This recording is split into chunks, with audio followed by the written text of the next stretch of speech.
The date was 1985. The place was Fort Bliss, Texas.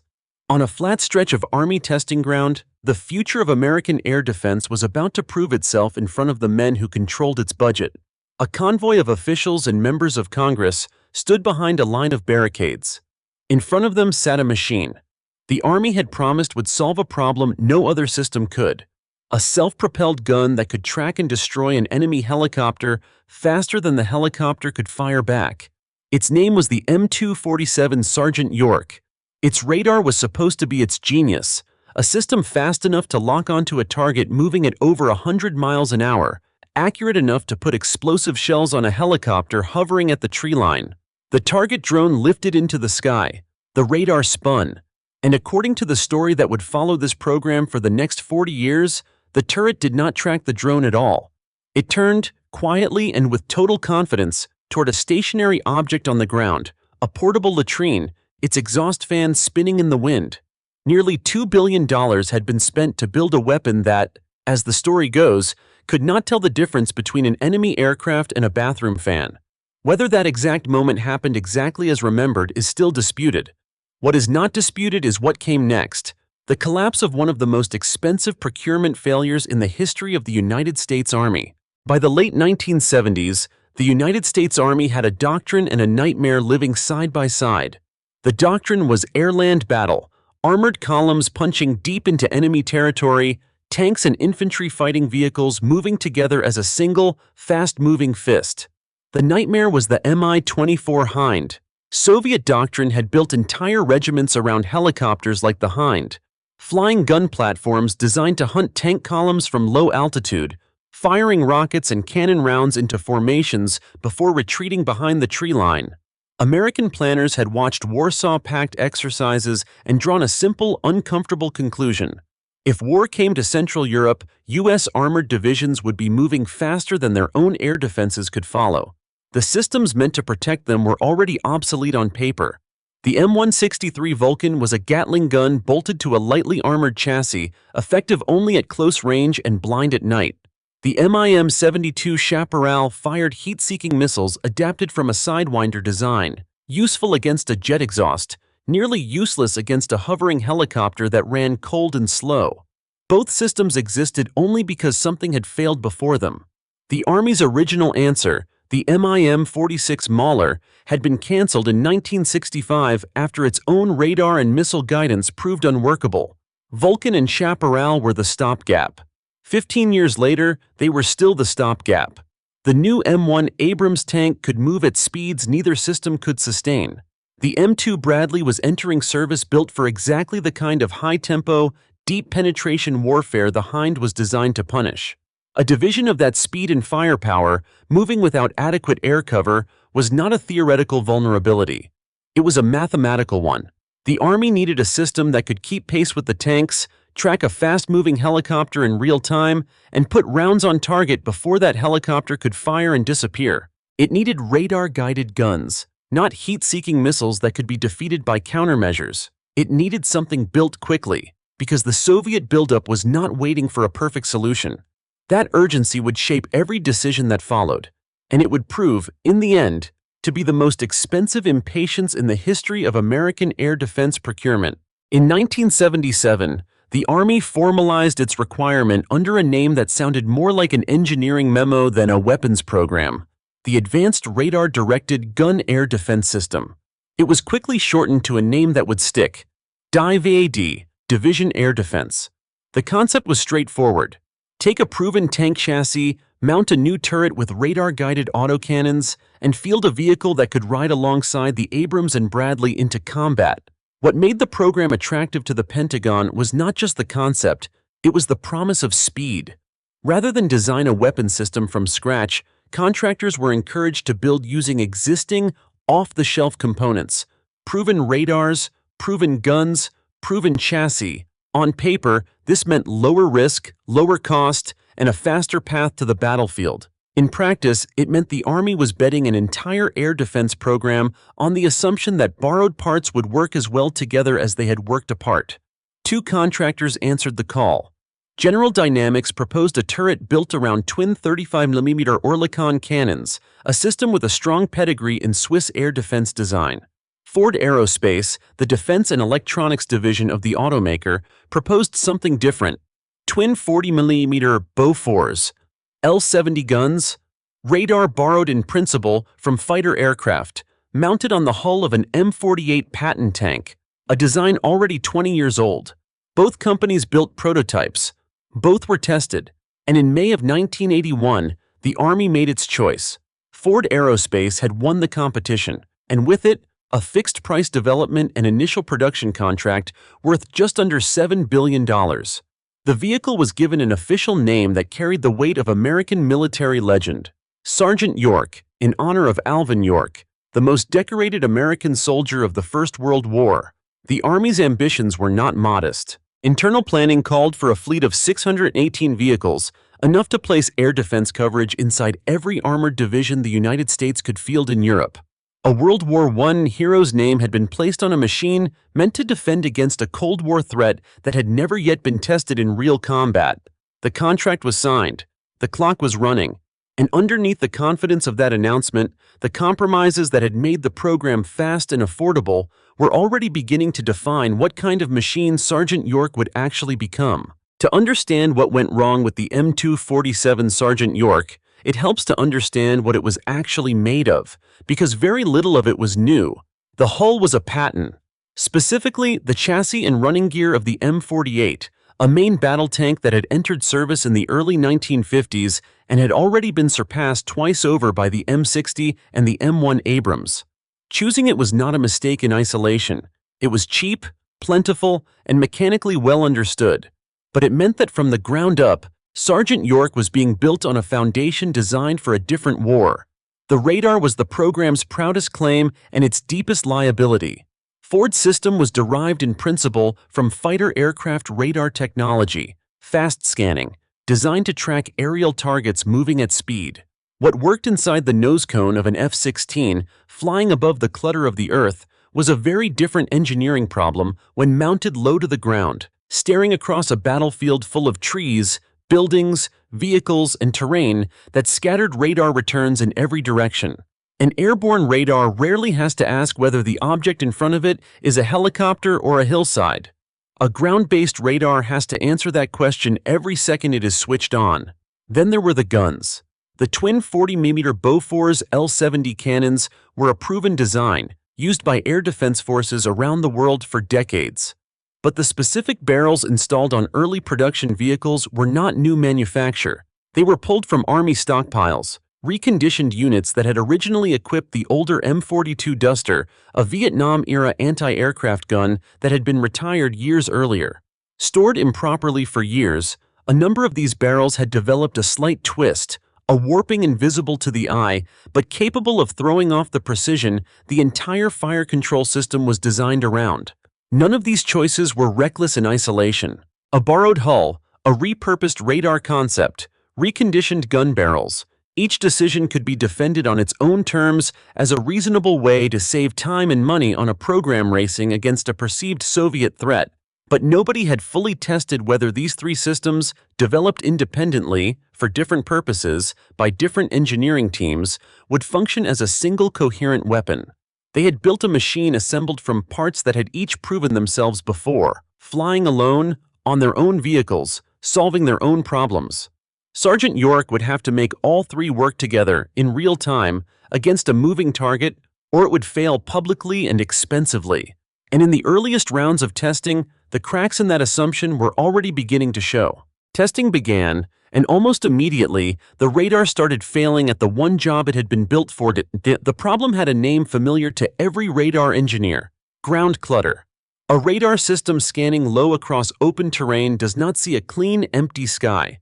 It sees trees swaying in the wind, vehicles moving in the distance, birds, terrain features, even heat shimmer off the ground, all of it bouncing signal back to the receiver, all of it competing with the actual target for the system's attention.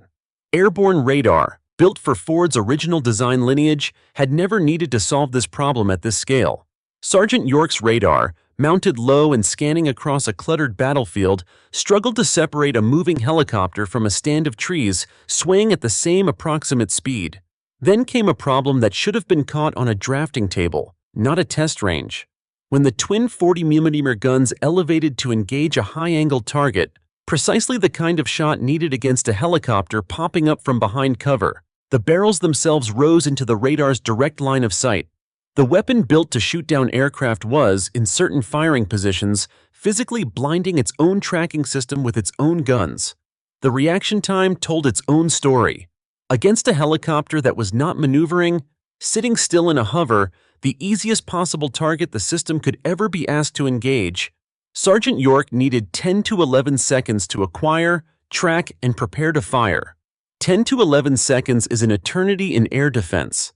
A real hind pilot, trained to pop up from cover, fire, and drop back down in a matter of seconds, would never present a target that stationary for that long. Against a genuine combat helicopter using real tactics, the system's reaction window was effectively meaningless.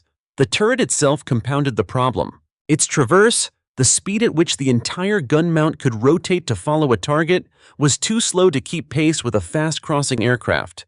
A helicopter did not need to outrun Sergeant York's shells. It only needed to outrun Sergeant York's turret. Inside the program, these were not secrets. Engineers and test officers documented the failures in reports that moved up the chain of command.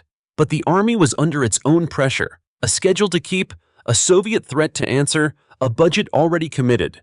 Test results were interpreted generously. Failures were described as fixable engineering issues rather than fundamental design flaws. The gap between what the data showed and what the program's leadership was willing to say publicly was widening, and it would not stay hidden for long. By 1984, the Sergeant York program had survived years of internal test failures, but it could not survive what happened next in full public view. The Army arranged a live-fire demonstration at Fort Bliss, Texas, for an audience that included senior defense officials and members of Congress, the people who controlled whether the program's funding would continue. This was not a routine internal test. It was a performance, staged specifically to reassure the skeptics who had been reading the classified failure reports and asking harder questions with every budget cycle. A target drone was sent into the air to simulate an attacking helicopter. The radar was supposed to acquire it, track it, and demonstrate in front of the men who signed the checks that Sergeant York could do the one thing it had been built to do. What happened next became one of the most repeated stories in the history of American weapons procurement. According to the account that has circulated for decades among defense analysts, journalists, and veterans of the program, the radar did not lock onto the drone at all. Instead, it fixed on a stationary object at the edge of the test range, a latrine trailer, its exhaust fan spinning steadily in the Texas wind. To a radar system already struggling to separate real targets from ground clutter, a spinning fan blade may have presented a more consistent, trackable signature than an aircraft in flight. It is important to be precise about what is and is not confirmed. This exact incident, the radar locking specifically onto a portable toilet, has never been verified in the Army's official records of the test, and some historians and engineers who worked on the program have disputed the story's details or denied it happened exactly as told. What is not in dispute is the broader truth the story has always stood in for, that Sergeant York's radar, in test after test, showed a persistent inability to reliably distinguish a genuine airborne target from background clutter, and that officials in the audience that day left unconvinced, regardless of which stationary object the radar may or may not have chosen instead of the drone. Whether or not that specific moment happened exactly as remembered, the reaction in Washington was immediate and real. Members of Congress who had watched the demonstration in person began asking pointed public questions. Reporters who had been covering the program's ballooning costs found a story that finally made the technical failures legible to a general audience. Nobody needed an engineering degree to understand a weapon that couldn't find its own target. The demonstration, intended to buy the program more time, instead became the moment its political support began to collapse. A nearly $2 billion program had reached the point where its failures were no longer contained in classified test reports. They were now a story, one repeated in hearing rooms, in newspapers, and eventually in the history of American defense procurement itself. Sergeant York had survived years of quiet technical failure. It would not survive being made into a punchline in public. A weapons program with $2 billion already spent does not disappear after one bad afternoon in Texas. It fights to survive, and for the better part of a year, Sergeant York fought hard. The Army's position was that the program's problems were solvable, that the radar's clutter rejection software could be refined, that the reaction time could be improved with further tuning, that the fundamental concept remained sound even if the execution needed more work. Ford Aerospace made a similar case to its own stakeholders and to Congress. Billions had already been invested, production lines were running, and canceling now would mean losing that investment entirely while leaving American armored divisions without any answer to the Soviet helicopter threat at all. It was, in essence, an argument built on sunk cost. The money already spent became a reason to keep spending, rather than a warning to stop. But the political ground had shifted, and it would not shift back. The demonstration at Fort Bliss had done something no internal test report ever could. It had made the program's failures simple enough for a member of Congress with no engineering background to understand and repeat to a reporter. Sergeant York became a fixture in a broader argument that was already gaining momentum in Washington. A growing movement of defense reform advocates, some inside the Pentagon and many in Congress, who argued that the American procurement system consistently favored ambitious promises over honest testing, and that programs like Dive-AD were the predictable result. The formal test results gave the critics numbers they could put in a headline. Independent evaluation of the system found that Sergeant York failed 22 of the 163 test requirements it had been measured against. Not marginal shortfalls, but failures across categories the Army itself had defined as essential to the weapon's basic function. 22 out of 163 was not a program with a few bugs left to fix. It was a program that had not met the standard it was built to meet, more than a year after entering testing, on a fixed-price contract that had already consumed the budget meant to cover exactly this kind of correction.